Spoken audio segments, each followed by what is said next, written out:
Today was orientation day on Capitol Hill for new members of Congress. But for Nancy Pelosi and the Democratic leadership, the new class is turning out to be more than they bargained for. Now, check out newly elected Congresswoman Ocasio-Cortez. I think she may find her transition from rock star activist to just another member of Congress a difficult one. Someone should tell her that if you want to be taken seriously, even as the youngest member of the House, protesting outside the former Speaker's office isn't a genius move. She appeared with 200 young climate change activists, and it was inside Pelosi's office. We need to tell her that we've got her back in showing and pursuing the most progressive energy agenda that this country has ever seen. Well, these whippersnappers don't care about your seniority, Grandma Mimi. They want action, specifically Trump impeachment, Kavanaugh impeachment, et cetera, et cetera. Well, the juvenile display ended with arrests, and Ocasio-Cortez, she hightailed it out of there before the mob actually had the cuffs put on them. And to appear magnanimous as she faces an election for Speaker, Nancy begged the Capitol Police to show mercy to the young protesters so they could, quote, continue to organize and participate in our democracy. Well, she's trying to thread the needle here. She's attempting to placate the far left in her ranks while balancing the interests of members from districts that run more red. This comment, I found this today in the New York Times Online. I think it really accurately describes the current dynamic in Pelosi's House. Stay with me here, this is good. The Democratic Party won, but the Blue Party is not a solid, strong, united front. They're a bunch of very different groups that don't see eye to eye on most anything, but were united under the banner of Fire Trump. Good luck to them now. Their infighting will keep them busy arguing with each other before they can even mount an attack on red. Something that is good for the economy will not be good for the socialists led by Ocasio-Cortez. Any immigration reform will be rejected by the same cadre unless it abolishes ICE. Any cooperation with red will be forbidden. Nancy Pelosi has inherited a load of unruly children. Good luck to her getting anything passed by her own people. Well, it's not even a guarantee as to who will be the next Speaker at this point. There is seditious talk in the Democratic caucus of finding an alternative to Speaker Pelosi. To save her gavel, though, Nancy is playing the female card. In other words, she's trying to convince her caucus you can't maintain a majority without a woman running the show. You cannot have the four leaders of Congress, the President of the United States, these five people, and not have the voice of women, especially since women were the majority of the voters, the workers in campaigns, and now part of this glorious victory. But there are dark pink clouds gathering on the horizon of this glorious victory. The newly elected crop of women on Capitol Hill see things differently than Speaker Grand Nan. Though they do not represent the majority of Democratic freshmen, these progressive upstarts have all the juice, all the energy, and all the excitement.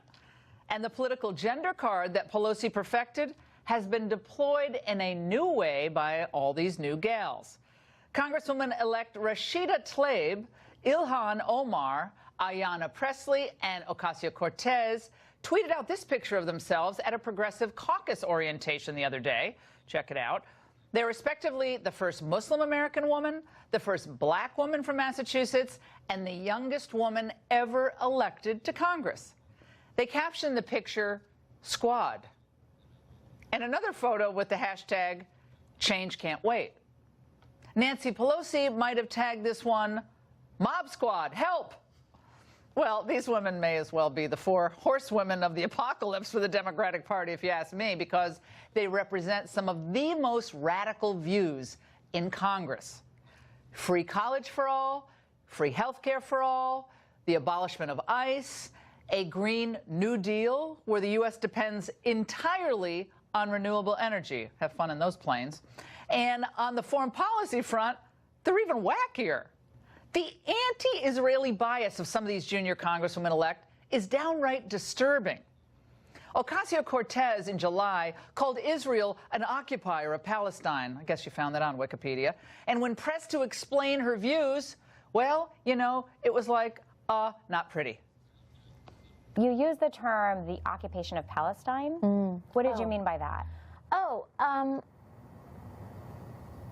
I think what I meant is like the settlements that are increasing in some of these areas and places where Palestinians are experiencing difficulty in access to their housing and homes. Do you think you can expand on that? Yeah, I mean, I think I'd also just, I am not the expert on geopolitics on this issue. Well, the two new Muslim members of Congress go even further than this. Tlaib endorses a one-state solution where Jews have no right to their sovereign state. She said in an interview citing her Palestinian heritage, quote, separate but equal does not work.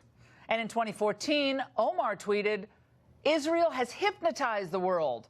May Allah awaken the people and help them see the evil doings of Israel. Nice.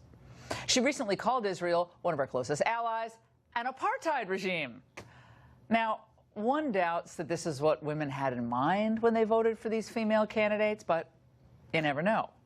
Well, then there's Massachusetts' Ayanna Pressley. I think she's my favorite of all of them.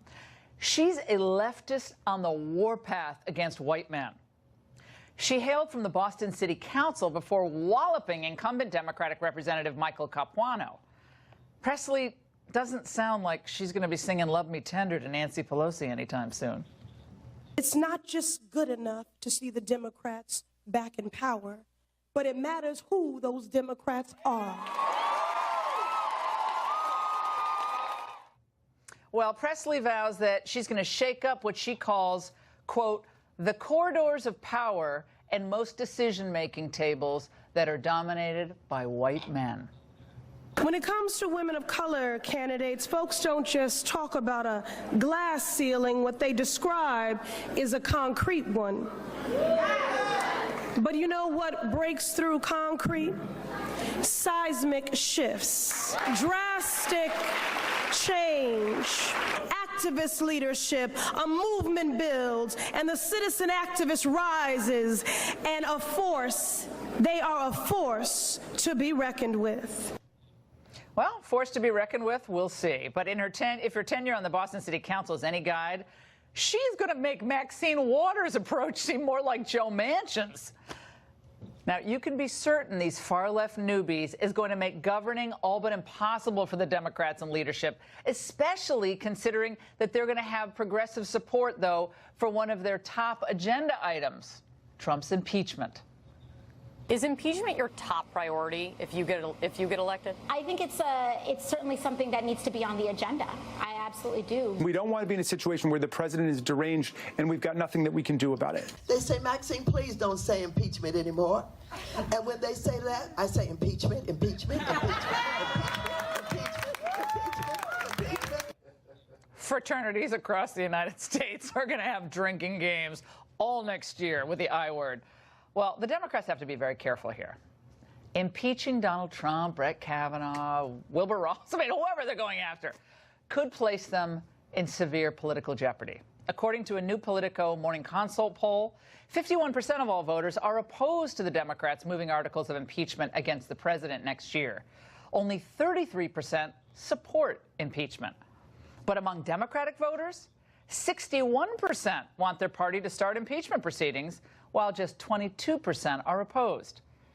Expect Pelosi or whomever the Dems elect as their speaker to delicately approach impeachment proceedings despite the cries from the left. But that doesn't mean that they won't harass the president and his administration to satiate their base. Axios reporting that the Dems are loading the subpoena cannon with 85-plus Trump targets in sight. The president's tax returns, real estate deals, Russia involvement, interaction with the FBI, even his Space Force will be targets of Democratic investigations. But one gets the sense, as they often do, that the Democrats are about to overplay their hand big time. Because if the Kavanaugh circus proved anything, it's that women don't like to see people unfairly tried in a public setting. particularly when the charges are politically motivated. While wrangling with the left wing of her party, Pelosi should not mistake her slim House majority for a sweeping political mandate or a license to make war on the president. Voters, female and male, will not stand for it. And that's the angle.